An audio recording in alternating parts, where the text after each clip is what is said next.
All right, man. Jive and Honey. Famous for nothing. Our schedule's a little off, but we wanted to jump in for a quick episode. We got, some bad news, but we'll get to that. But we want to start out, with the LA fires and it's like, we kind of feel like we're late to the game, but not really. They're dealing with this and doesn't seem like there's an end in sight. No, like plus, it's like after there's a whole lot of problems that need to be dealt with. It's not just, while it's burning. Yeah. And we checked on our LA friends and, everyone's safe, which is the most important thing. But we just wanted to give a quick shout out. It's like we know a lot of chefs. And we work with a lot of chefs in the Food Network. And, so like the one thing you can donate to is the World Kitchen. World Kitchen's great because it's helping people who are on the ground and working and cleaning shit up and, really, really doing stuff.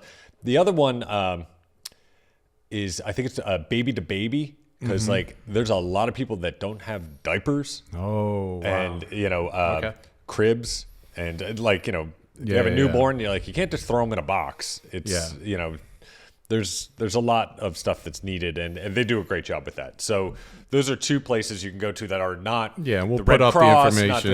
And, it's a lot of that money goes directly there. And it's funny. It's like whenever you have like tragedy or you're dealing with something, like you can go, you actually forget to take care of yourself and feed yourself. Like you, you all that stuff shuts down. So like the World Kitchen, feeding everyone on the ground there is important work. And if you happen to talk to one of your friends who lost all their shit, don't say, well, it's just stuff. They're pretty fucking upset. Yeah. Okay. Just say, what can I do to help you? Yeah. Or if you're near I'm them, there for you. Just do something for them. Yeah. Don't. Oh. Yeah. Nobody that's wants the other that. one. Well, that's what insurance is for. No, insurance. It's going to be a fucking jam up. Yeah. It's going to be a long time before anything's made right. So don't do that. That's going to just upset them even more. Yeah. And thank you, Lauren, for teaching us. Yes. PSA complete. Yeah. So we wanted to jump on real quick. This is not our usual day that we record, but we had a big loss in the entertainment world. And not Bob Uecker. Not Bob Uecker. Not Bob Uecker, although that leaves a hole. He always made me laugh. Always did. Always laugh. What is that? A little bit outside. Just a bit outside. And what was the commercial? It was, I must be in the front row. Must be in the front row. I still use that today. Yeah, so do I. And my daughter has no idea what's happening. My wife doesn't have any idea what's happening when I say that. Not a fan of Major League or Major League 2, apparently.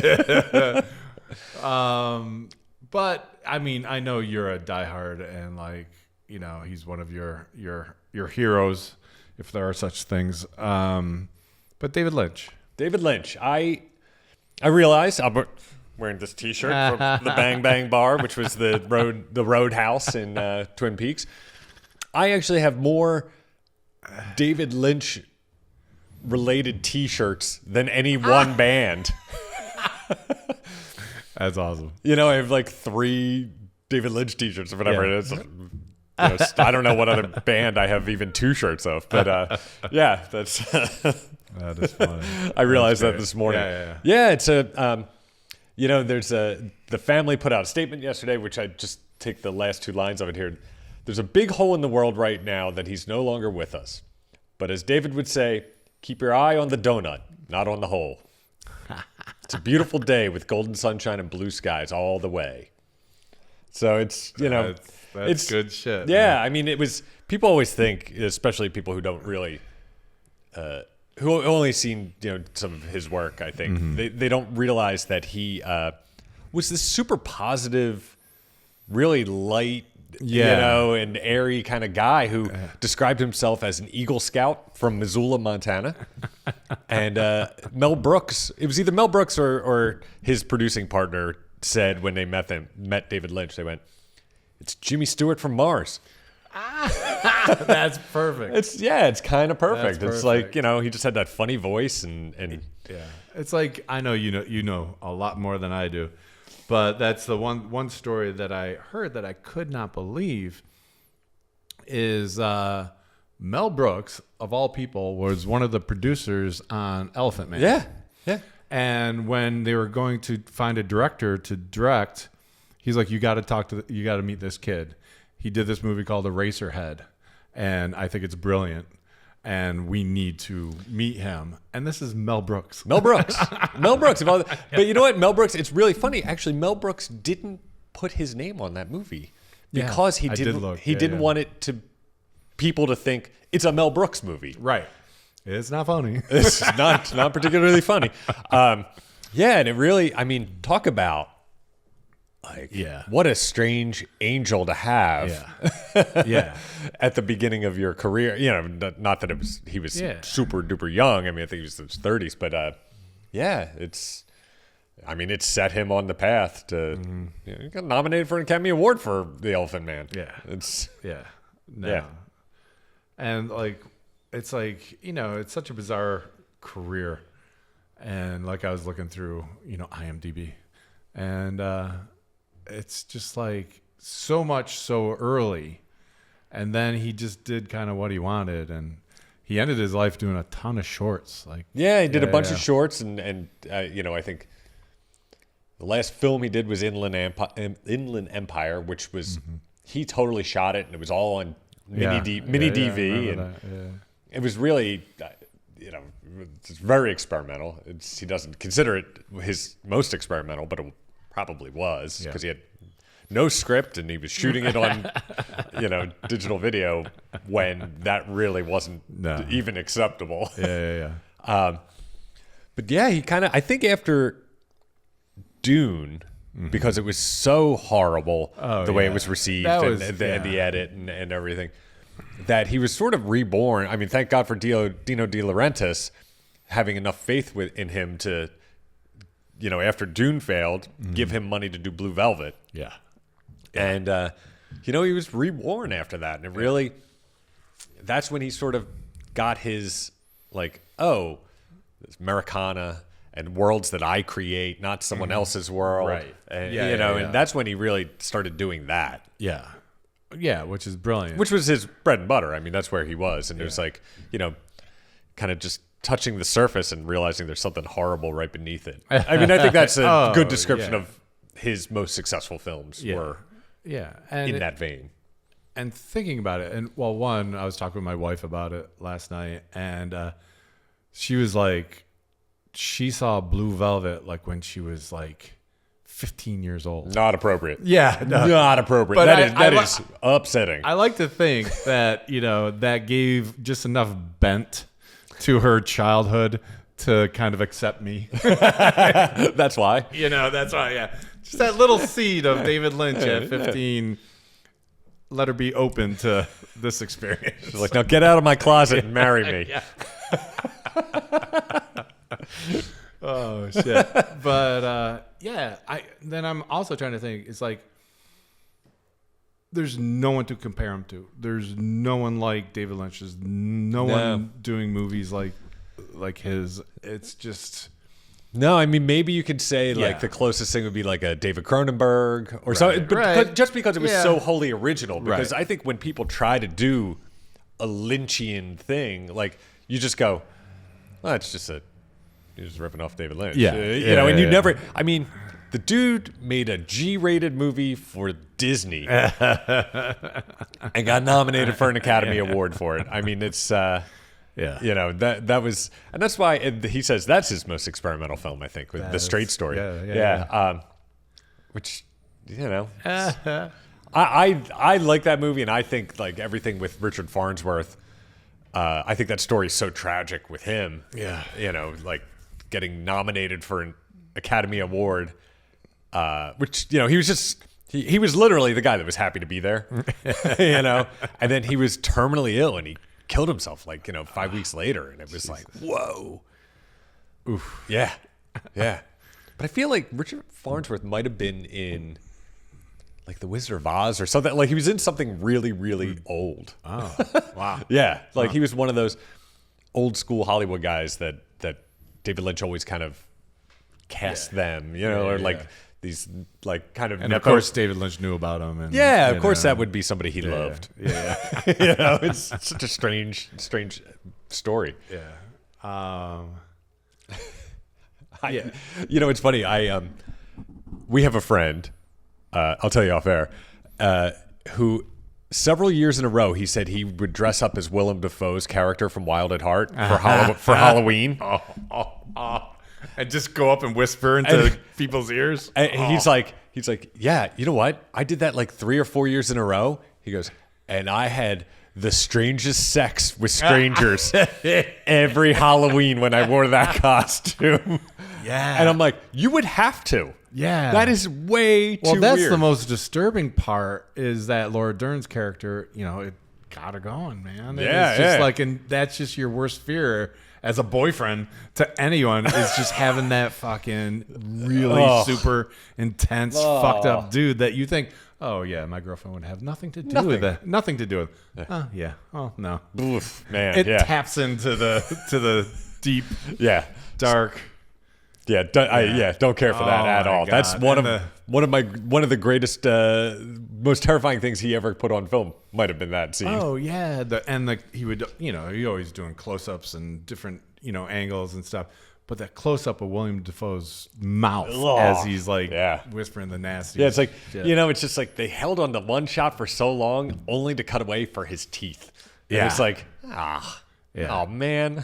Yeah, Gross. it's like that's. I think that's one of my favorite. I think it might be my favorite David Lynch,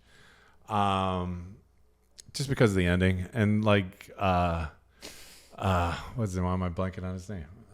Nicolas Cage was just doing his best Elvis. That's you know, and it's just like, and we can't even say the best line of the movie anymore. It's like, you know, when the Asian gang is coming up onto him and he lights a cigarette and he just turns to him. He's like, you can bleep this out. He's like, what do you want? It's such a great scene. He knows he's going to get his ass kicked. Yep. And he just, but that's the other thing too, is like David Lynch was not like this, like angry big dude going around and like, but in his movies, he always had these characters that scared the shit out of you. But then surrounded by like tough guys. It's like it was all about like toughening up and like dealing with like bizarre circumstances. It's crazy how like a person like him can like develop these emotions and feelings. And I think we're all capable of doing it. I think he was more capable of like plucking them out and going, this works this way. Yeah. And you know, he did a lot of things that didn't work. Within films that worked really well. Yeah. I mean, you know, even Twin Peaks, it's such a long thing, you know, it's like, and his absence, I think, you know, really sullied the second season for the most part. But, you know, it's a lot of things didn't work and a lot of things were weird and people didn't understand it. Right. And it was, I mean, Right. now, of course you can have an auteur make television, but that was never heard of before. That's in the 90s. It's crazy. And then he made Firewalk with Me, which was like, I mean, it is a physically hard movie to watch, and people were like, "Oh, cool! We're gonna finally get the Twin Peaks we want." And they were like, "Oh my god, that's so much worse." It's a great movie, but it's not. You know, no, it's not. It's not a TV movie. No, and it's not. You know, the FBI special agent gets the girl. You know, whichever one you want. Lara Flynn Boyle getting in the way. It was just, you know. Yeah, no, and it's like. And I hate that something like this, like his passing, you know, makes me want to go back and watch all these.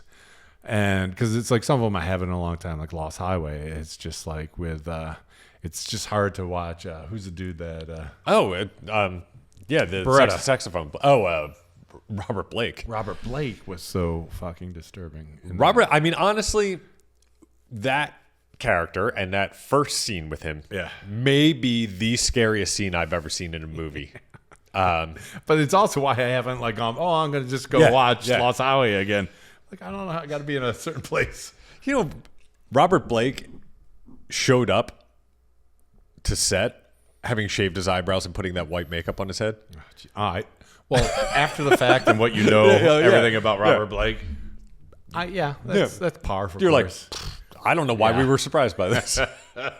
That was for a long time. I really thought that I think also because Lost Highway was maybe the first David Lynch movie I saw in the theater where I was like fully formed to him. Maybe, I mean, right. I don't know if I saw Fire Walk with Me in the theater, but like I was old enough to really get it. Right. And like to let it take it all in. And like be looking for it. Yeah, because I know for sure that I saw Blue Velvet, Wild at Heart on video. I saw. I remember actually I saw The Elephant Man when I was really young. Oof. Like I think I watched that like with my dad. Yeah, like I only have like that's I can't go back and watch it. You know, it's just, I have glimpses of it. I can see shots. I can see scenes, and I like that. You know, it's like it's. Yeah, I'm not an animal. I'm a man. Yeah. It's hard. It's funny. I do rewatch his films with some frequency, and The Elephant Man's one I actually have trouble going back and watching. Yeah. Oh yeah. Like I've watched Eraserhead a couple times. Like that baby doesn't bother me. But yeah, I don't know. The Elephant Man's like kind of upsetting to me. Yeah. And like I haven't watched Mulholland Drive, and I just rewatched it maybe 2 or 3 months ago. Oh wow! And man, it really I really while it might not be my favorite of his films, I understand why people say that's his masterpiece. Yeah, because it's so well complete done, and it's not that you can box him in, but it was not restrained, but it was like more Hollywood than. Right. I think he finally he cracked it. Yeah. And he figured out how to make something about Hollywood in Hollywood that wasn't necessarily that like, it's a Hollywood trope again. Right, Yeah. But that was, I think, also so interesting because it was supposed to be a pilot for a TV show. Yes, I did see that, and basically I think online there's an edit of the TV show. But it's basically the first 90 minutes or so. Yeah. And then he, got the rights to it, went back and got some money and shot a little bit more, and made that movie. And it's like, and from what I've read, I don't even know if he knew necessarily like how to do that, like how to make it. He didn't seem particularly excited about it at the time. He was just like, okay, yeah, I guess I will. Did he edit? Who did he have an editor, or did he have? At the time, it was his wife. I think it was his third wife was his editor. Huh. Yeah. Mary Sweeney. She had edited a bunch of his films, and she's the one that discovered the Straight Story script or story, and then wrote the script. She and someone else wrote it, and he was like, you know what, I kind of like this. The other strangest thing I've ever heard of David Lynch is that his best friend, whose name is Jack Fisk, he's a production designer. He's a very, very, very good production designer. Done a ton of films, and he's married to Sissy Spacek. And so currently, yeah. Huh. So David Lynch and Jack Fisk and Jack's wife, Sissy Spacek, were all very good friends for a very long time. I thought that was odd. Your telephone. You saw me go to silent. Did someone bypass that? I don't know. Is it an emergency? Ooh. Hey. Oh, motherfucker. He dropped his hat. He just bought it, and he really loves this hat because it fit him so nicely, and he dropped it somewhere, and he can't find it. Yeah. His wife is calling to say she couldn't find it. Yeah. She looked in the driveway, and she looked at in front of the cafe that he stopped to get a bagel at this morning. It's a tragedy. I brought it with me. So if you really want to make a difference, I know. we're going to start a GoFundMe for his new hat. Maybe it'll pop up. We'll give it a day. All right. He thinks it's going to return home to him somehow. Yeah, I've looked everywhere. It's all right. We'll it's probably in his car. Did you write your name inside on the tag? And my address. If lost. Do we have to get you mitten clips? It's like, I just want my hat back, man. You finally found a hat you liked. Everyone knows I've got this enormous dome. And somehow yet not famous. Not famous. Because famous for nothing. And I can't find a hat to like fit my head nicely and also cover my ears because your ears get cold. Have you considered a FUD hat? Yeah, I did. I don't. It doesn't. It doesn't work. Yeah, it doesn't work. I hear you. It sounds like I should have like a Dutch or Swedish accent, like toot toot, and you know, like I'm from Minnesota. Eh? Yeah. Like I got enough problems. I don't need that on top of it. Like you have a shack somewhere that you ice fish in. Yeah. Oh yeah, definitely for sure. a lot of ice fishing. Yeah. Man, you got lucky with geography, huh? You didn't grow up just a few hundred miles west of where you did. You'd be ice fishing. It's funny. It's like we've had a few things where like we meet friends family, and it's just like, why didn't you fucking tell me? It's like I dated this girl, and they're from Wisconsin, and her mother comes up to me. He's like, "Hey, Joseph, don't you know hey?" And he's like doing and I'm like, "Oh, funny. That's funny. You're from Wisconsin." But no, that's how she fucking talked. It's like, I'm meeting your mother for the first time. Could you tell me she sounds like she's in the Fargo movie? It's like, I thought she was from Virginia. It's like, well, they moved. Yeah, it's like, moved. What the fuck? You got to tell me that. The other one, we went to someone's wedding. This is someone we've known for years. She's friends of the family. She's been with us from the beginning. And she got married, and it was a destination wedding. We never met her father before. And he comes over and is like, "Oh my God, Jay and Joseph, the famous Jay and Joseph. Oh, I finally get to meet you." And he's got like a $5 toupee on. I mean, it was like if I had a toupee and we put it on your head. Yeah. It was so ill-fitting. It was so tiny and so crooked. Like, we were jaw dropped, staring at it, being like, "What the?" Then we grabbed our friend and be like, "How could you not tell us?" We've known her for years. Shout out, kitten. I mean, and you know, I think we were a few margaritas deep there in that destination wedding. Yeah. That was a fun time. That was so uncool of her. Oh my God. Or her sister. But it was never actually kind of funny us. that she never told us. Yeah, we were friends with her sister. Not one time. He's like, "Oh yeah, the one thing about my dad, he wears this awful Hey, toupee. you should know this. You should know this if you ever meet my dad." Never. Yeah. Accents, toupees, glass eyes. Yeah, These are the glass things eyes. you need to tell people about. Missing limbs. Give us a heads up, because like we can't help ourselves. Or worse than a missing limb, the limb's still there, but like doesn't have bones or something. So it's just like a weird like thing. A weird. Yeah. Oh my God. Yeah, you gotta let the people you love know what's coming. Yeah. Yeah. So I just want my hat back, man. Oh, I'm bummed. I took the tag off this morning. I'm like, wait, you gotta leave the tag on like a mini pearl? I know, but like it's like it fit my head. It was soft. Oh man, Anyways, it really is one of the great tragedies of this world. I mean, what a week! Bob Uecker, David Lynch, and your hat. And my hat. Holy God shit. damn it! Way to make it about you. But no, like I said to my wife, it's like I'm just not supposed to have nice things. I'm just not. I'm sure she did not take that personally. I'm sure she was not at all offended by that. All right. Well, Rice back on to a cracker. Our boy, David Lynch. So Wild at Heart's your favorite, huh? Possibly. It's the one I always think of, and it is. I love that last line. I love the whole character, and like William Dafoe really fucks me up. But I loved Elvis, and I just love that whole idea of just like going on a tear, going to fuck shit up. You know, it's just like but you know, like when you go do that, bad things will happen. Right. And like it's like it could take one little hair turn, and then you're hurting. Yeah. I think Laura Dern realized that when they came across Sherilyn Fenn in the car accident there, and she was like, "Uh-oh, maybe this isn't all fun and games." Mm-hmm. But that is, one of the greatest. Willem Dafoe's spoiler alert: his head gets shot off, and it is crazy looking. Yeah.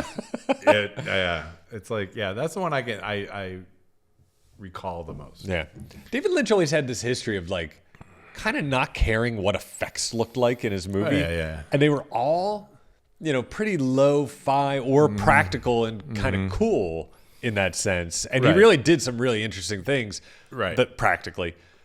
But then, when he did the Twin Peaks The Return, the episode 8, which is like considered this like groundbreaking television episode because it just broke the formula for a TV show.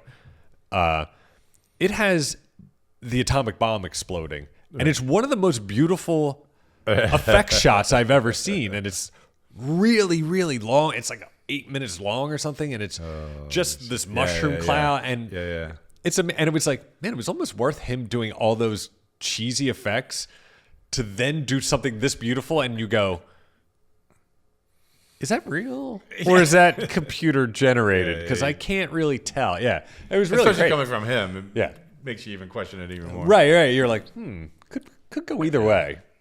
But yeah, I think we truly lost someone special who was doing really original things. No, it's like I put them out, like when we lost Prince and Bowie and like all these guys.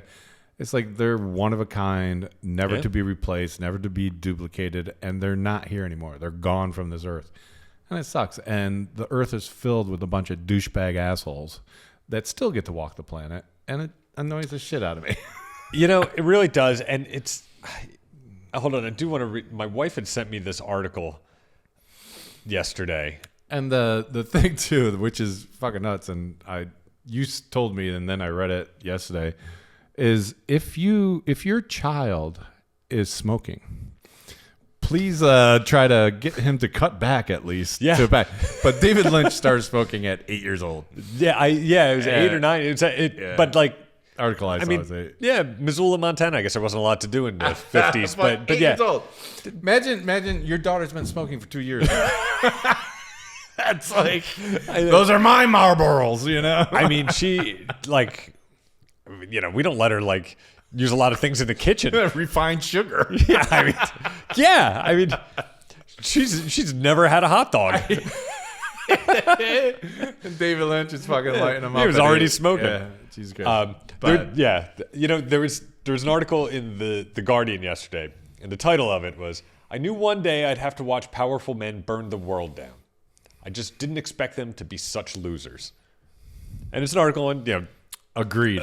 Some of the CEOs and elected leadership all around the globe right now. And it just makes me wonder, why does everyone suck so hard? They suck so bad. Are there any real shitbirds? Like, David Lynch was for lack of a better, a popular artist. He made films for studios. Right. He was in the last Steven Spielberg movie. He was in, he played John Huston in the Fabelmans. The Fabelmans. I didn't see Fabelmans, but I've only watched that scene. It was he was great. He was in Louis. He was right. I did see that.